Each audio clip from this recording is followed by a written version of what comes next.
picture this. County Cavan, 500 years ago. It wasn't part of the Ireland we know today. It was ruled by powerful Gaelic clans, the O'Reillys, the O'Rourkes, who controlled vast lands under an ancient system of laws and traditions.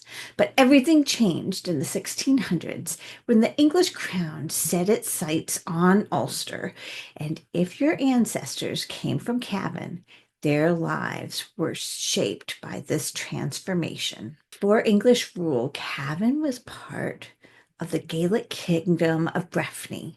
Land wasn't owned by individuals. Instead, it belonged to the clan. Chieftains, elected under Breton law, granted land to their kin. Families lived in tightly connected communities, and alliances were made through marriage and fosterage. But this Gaelic way of life was under threat. The English crown saw Ulster as the last stronghold of Irish resistance, and in the late 1500s, war was coming. The 9 Years' War was the last great stand of Gaelic Ireland. The O'Neill, O'Donnell, and O'Reilly clans fought fiercely against English expansion. At first, they had the upper hand, even with Spanish support. But after their defeat at the Battle of Kinsale in 1601, the Gaelic order began to collapse. By 1607, the Gaelic lords saw no future under English rule. Over 90 chieftains, including Hugh O'Neill and Rory O'Donnell, fled Ireland, hoping to find support in Spain and Rome. But they never returned. Their lands were declared forfeit, and King James I had a plan for Ulster.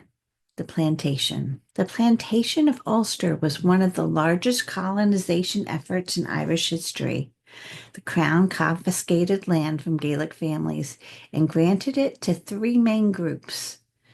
Number one was English and Scottish settlers, wealthy landlords known as the Undertakers, who were given vast estates. Servitors, former English soldiers who received land as a reward for military service. The deserving Irish. Some Gaelic families, like certain O'Reillys, were allowed to keep smaller portions of land if they swore loyalty to the crown.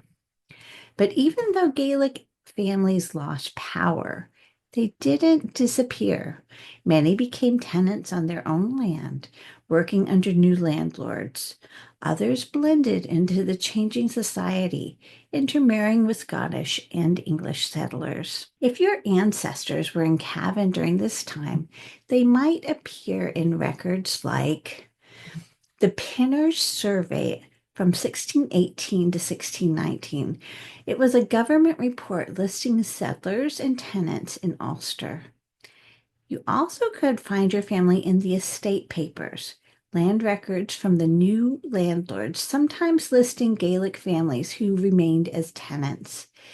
And you could also find your family in the 1641 depositions, statements from English settlers during the Irish Rebellion of 1641, which mention both Gaelic and planter families. If you have O'Reilly, O'Fork, or Brady ancestors, they were likely part of this story, either fighting to hold on to their land or adapting to survive in a new system.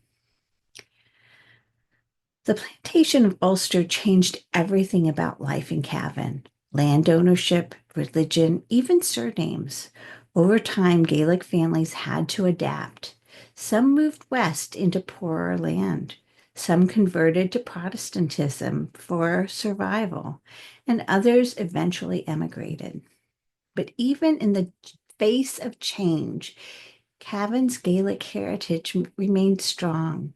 Family names, townland identities, and Irish traditions were passed down, sometimes in secret, sometimes in defiance, but always remembered. So, what does this mean for you? If you're researching your Cavan ancestors, don't stop at birth and marriage records. Look at the land records, estate papers, and even rebellion lists.